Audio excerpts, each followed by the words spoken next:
Selamat sore adik-adik terkasih. Selamat sore, Kak. Baik, sebelumnya perkenalkan, nama saya Ulin.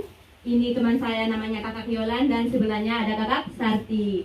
Kami dari Stipa Sanjus Rius Luteng. Kami datang ke sini untuk mengunjungi adik-adik sekalian untuk mengikuti acara KTKC yang akan berlangsung sebentar lagi. Baik, terima kasih atas kehadiran kita semua dalam KTKC ini. Tema KTKC kali ini adalah membangun iman dan karakter anak bersama sekami. Tema ini mengajak adik-adik untuk membangun iman dan karakter yang kuat bersama sekami.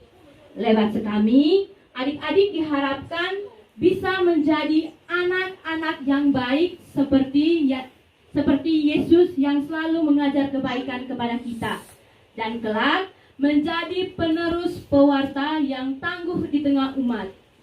Marilah kita bersatu hati dan mengarahkan seluruh pikiran kepada Tuhan dalam katekesi ini dengan menyanyikan lagu pembuka.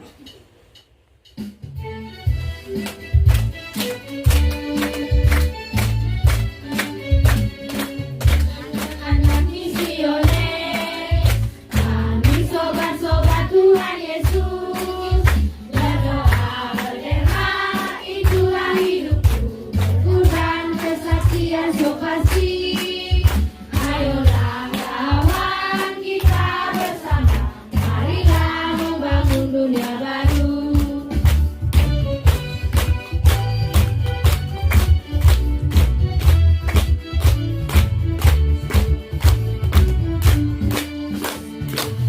Anak-anak misioner, kami sobat-sobat Tuhan Yesus. Berdoa berderma, itulah hidupku. Berkorban kesaksian so pasti. Ayolah kawan kita bersama, marilah membangun dunia baru. Dalam nama Bapa dan Putra dan Roh Kudus, amin. Marilah kita berdoa. Tuhan Yesus Kristus, puji syukur kami haturkan kepadamu, karena atas kuasa-Mu kami dapat terhimpun di sini guna menjalankan katekese bersama penerus masa depan bangsa. Kiranya Tuhan Yesus selalu menyertai, menuntun adik-adik kami yang saat ini bersama kami dalam setiap langkah hidup mereka. Kami mohon kiranya adik-adik kami menjadi gembala yang baik, agar mereka sanggup menghayati imannya secara utuh, setia menyembah Engkau dalam doa dan liturgi, tekun membaca, mendengar dan mewartakan sabdamu, serta setia menjadi saksi kebaikan-Mu dan selalu menolong sesama sesuai dengan kehendak-Mu. Permohonan ini kami sampaikan kepadamu demi Kristus Tuhan dan pengantara kami. Amin. Baik adik-adik, sebentar kita akan menonton sebuah video singkat yang berjudul tentang Nasab Belajar Jujur. Nah, untuk tidak memperpanjang kata, langsung saja kita menonton video singkat ke arah sana. Ditonton penuh hikmat ya adik-adik. Oke, Kak. Oke, langsung ke sana. Nah, anak-anak, tadi adalah cara merubah satuan berat dari ons ke kilogram. Semoga kalian semua sudah paham ya. Kalau gitu, sekarang kita adakan kuis. Nanti tugasnya difoto dan dikirimkan ke Bapak ya. Waktunya 15 menit dari sekarang. Waduh, mendadak banget, Pak.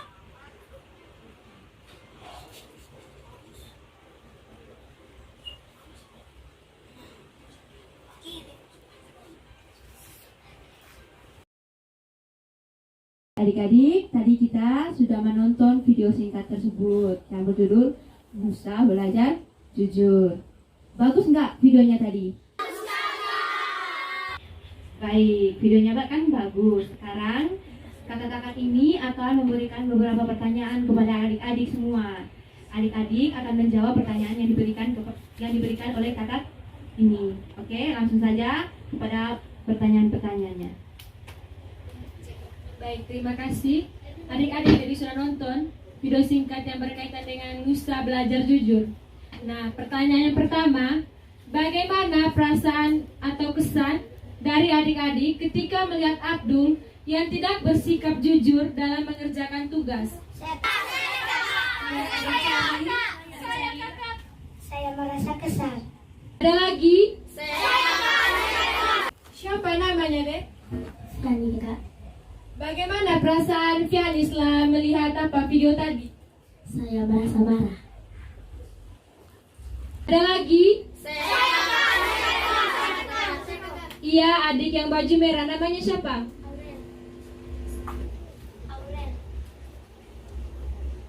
Saya merasa kecewa dengan perbuatan Abdul.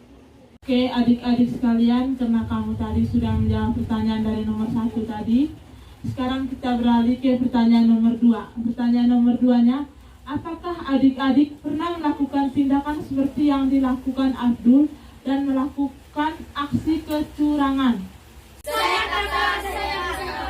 Oke, adik yang di depan silakan menjawab pertanyaannya tadi. Nama saya Santa, saya punya pengalaman. Pengalaman saya tentang menyontek, di mana saya menyontek ulangan matematika. Sebelum ulangan, guru sudah memberi kisi-kisi soal untuk ulangan. Tapi kenyataannya saya tidak mendengar kisi-kisi yang diberikan guru kepada saya. Ketika ulangan berlangsung, saya menyontek semua jawaban yang ada di dalam buku. Pada soal yang keempat, saya kedapatan langsung dari teman-teman sebangku saya. Dia menegur saya bahwa menyontek itu tidak baik. Apapun hasil ulangan hari ini, kita harus terima. Dan mulai saat itu, saya tidak menyontek lagi. Terima kasih.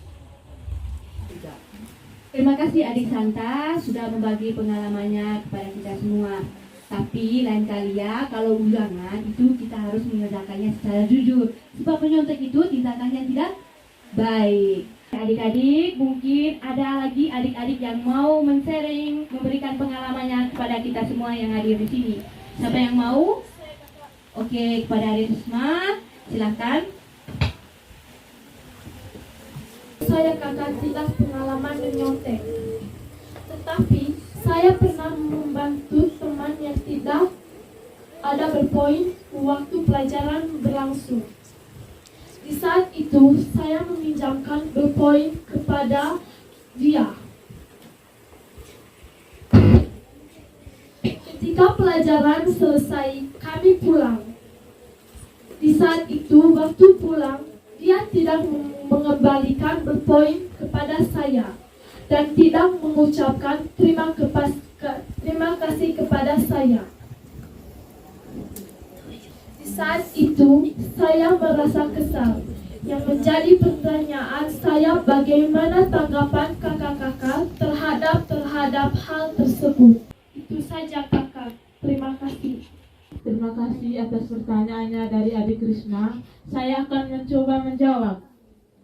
Baik, adik-adik, kita sebagai anak terang Kristus seharusnya ikhlas membantu sesama tanpa pamrih dan tidak mengharapkan terima kasih, dan kita harus tulus membantu orang. Itu jawabannya dari kakak. Langsung ke pertanyaan ketiga. Pertanyaannya, apakah adik-adik pernah menolong orang lain ataupun menasihati teman yang melakukan kecurangan seperti Nusa yang menasihati Abdul? Adik-adik yang baju hijau, tolong perkenalkan namanya. Nama saya Raida. Saya pernah ketika teman saya melakukan menyalin jawaban ujian IPA dari internet, saya menegurnya bahwa menyontek itu tidak baik. Dan ketika dapat dari guru, kamu akan diberi sanksi. Itu saja Jawaban saya, terima kasih. Adik Rilda yang sudah men-sharingkan pengalaman kesehariannya kepada kita semua. Nah, adik-adik, demikian pengalaman dan pendapat kita tentang video bersikap jujur. Kejujuran merupakan salah satu sikap iman yang mengawali pembentukan karakter kita sejak kecil. Jujur merupakan salah satu karakter yang terpenting yang harus dimiliki oleh setiap orang, baik dalam lingkungan keluarga, masyarakat, maupun lingkungan pendidikan. Dengan kejujuran, adik-adik memiliki banyak teman, meningkatnya rasa percaya diri, disayang Yesus, dan merasakan bahagia dan kenyamanan. Sekarang, mari kita bersama-sama mendalami apa sebetulnya makna hidup sebagai anak-anak terang menurut kitab suci. Kita akan membaca surat Paulus kepada jemaat di Efesus. Saya minta kepada adik Bunga, Tania, Hilda, Risma, dan Santa untuk membaca bacaan tersebut.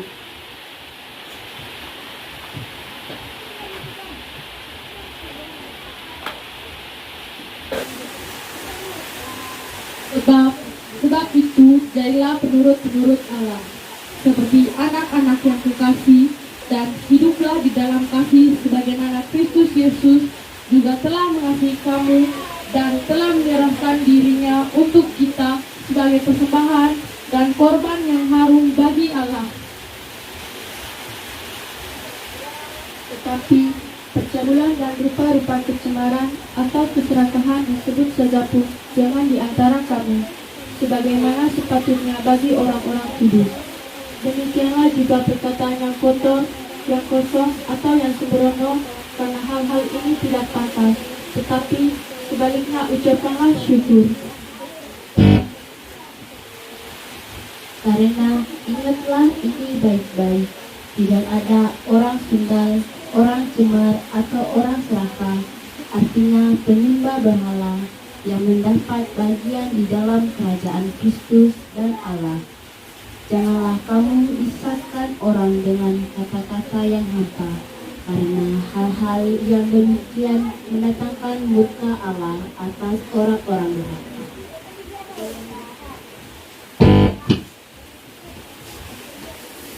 Sebab itu, janganlah kamu berkawan dengan mereka.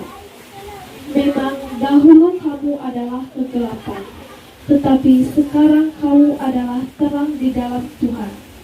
Sebab itu, hiduplah sebagai anak-anak terang.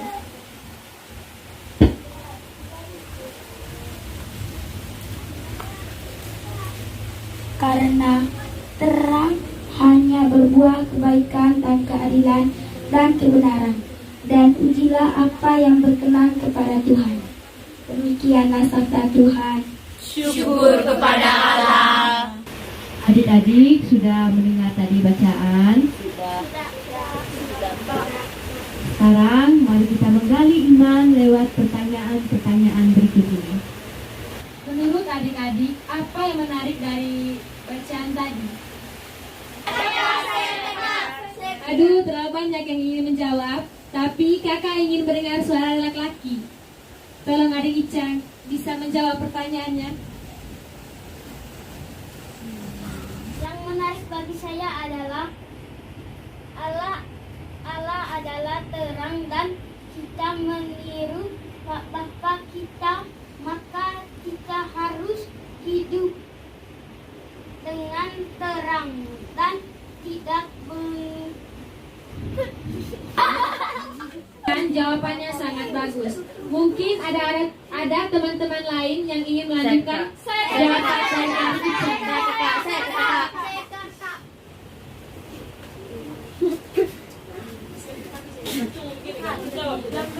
Yang menarik bagi saya, Allah adalah terang, dan kita meniru Bapa kita, maka kita harus hidup dalam terang dan tidak berhubung dengan kegelapan besar.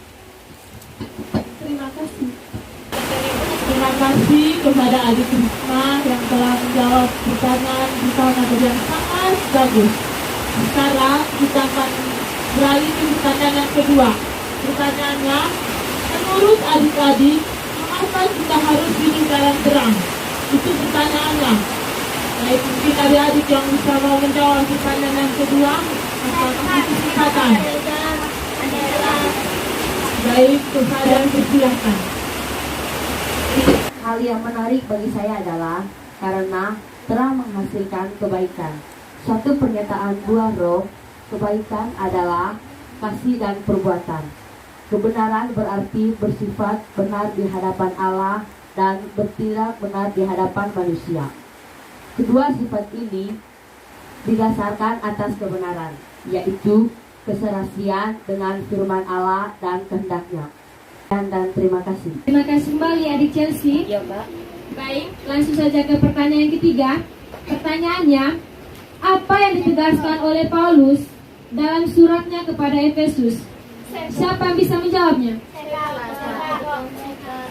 Sapi adik Tania.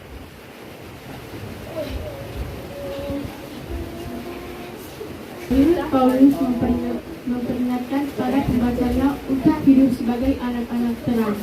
Paulus tidak mengatakan bahwa kita berada di dalam kegelapan, melainkan kita dahulu adalah kegelapan. Sekarang, setelah kita diselamatkan, bagaimana terang dapat bersatu dengan gelap? Bagaimanapun juga, terang menghasilkan buah, sedangkan perbuatan kegelapan tidak menghasilkan buah yang berkenan dengan hal-hal rohani. Karena roh terang hanya berbuahkan kebaikan, keadilan, dan kebenaran. Sekian dan terima kasih. Terima kasih adik Tania. Baik, hidup sebagai anak-anak terang juga berarti menyatakan terang Allah dalam kehidupan kita sehari-hari. Melalui sikap dan tingkah laku kita membawa terang Allah ke dalam dunia yang gelap. Sebagai terang Allah, kita menolong orang lain menemukan jalan mereka kepada Kristus. Hanya pada waktu kita bersaksi dan menceritakan tentang Kristus, barulah terang itu masuk ke dalam hati orang yang dibutuhkan oleh iblis dan digelapkan oleh dosa. Sama seperti seorang yang sehat dapat menolong orang sakit, demikian seorang anak Allah dapat membimbing orang yang sesat keluar dari kegelapan ke dalam terangnya yang ajaib itu. Terang menyatakan Allah, terang menghasilkan buah, tetapi terang juga mengungkapkan apa yang salah. Sama seperti seorang dokter secara tidak sadar mengungkapkan kesukaan dan penyakit orang-orang sakit yang diobatinya. Demikian pula orang Kristen Katolik mengungkapkan kegelapan dan dosa di sekitarnya semata-mata dengan hidup sebagai orang Katolik. Paulus menasihati kita supaya hidup secara seimbang, yaitu hidup dalam terang dan mengecam serta mengungkapkan kejahatan orang-orang yang hidup dalam kegelapan. Sekalipun kita pula harus menghasilkan buah-buah Roh Kudus yang semuanya dilandasi oleh iman, kasih, dan pengharapan. Di dalam Yesus Kristus, kiranya Tuhan menyertai dan memberkati kita semua. Apa yang bisa dilakukan adik-adik sebagai salah satu bentuk tindakan kejujuran atau kebaikan dalam kehidupan sehari-hari? Siapa yang ingin menjawab?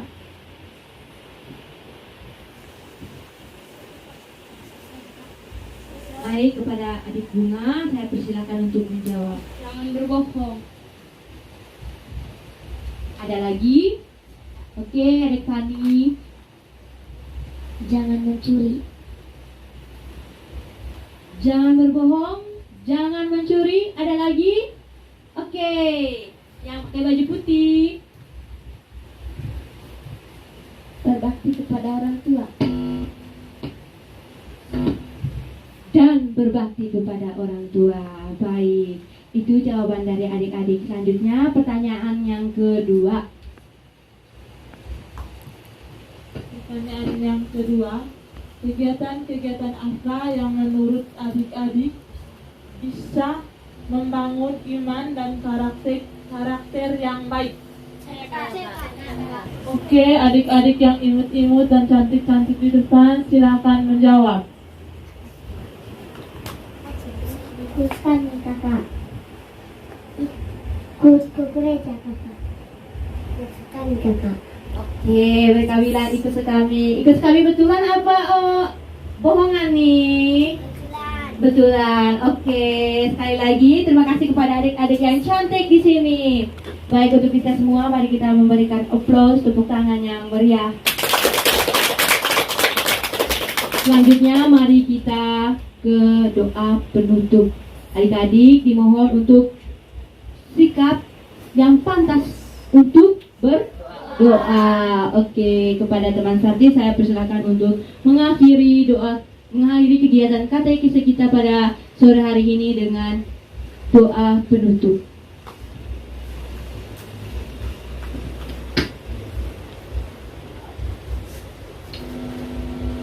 Allah Bapa yang Maha Murah, kami bersyukur kepadamu atas penyertaan-Mu dalam proses katekese yang telah kami langsungkan ini. Semoga dengan pengalaman ini kami hidup dalam terang Kristus sesuai dengan kehendak-Mu. Semoga kami semakin setia berbakti kepadamu dan mengamal perbuatan kejujuran dalam diri kami, dan semakin tekun mendengar dan mengabarkan sukacita Injil, serta semakin giat melayani sesama kami dan nama-Mu. Demi Kristus Tuhan dan pengantara kami. Amin. Marilah kita menyatukan segala doa dan pengalaman kita dengan doa yang diajarkan oleh Yesus Kristus sendiri. Bapa kami yang ada di surga, dimuliakanlah nama-Mu, datanglah kerajaan-Mu, jadilah kehendak-Mu di atas bumi seperti di dalam surga. Berilah kami rezeki pada hari ini, dan ampunilah kesalahan kami, seperti kami pun mengampuni yang bersalah kepada kami. Dan jangan masukkan kami ke dalam pencobaan, tetapi bebaskanlah kami dari yang jahat. Amin. Semoga kita yang hadir di sini diberkati, dibimbing, dan dilindungi oleh Allah yang Maha Kuasa, dalam nama Bapa dan Putra dan Roh Kudus. Lagu penutup, mari kita menyanyikan lagu Happy Ye.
Keluarga kudus, Yesus, Maria, dan Santo Yosef, Sampai selama-lamanya. Amin. dalam nama Bapa dan Putra dan Roh Kudus. Amin.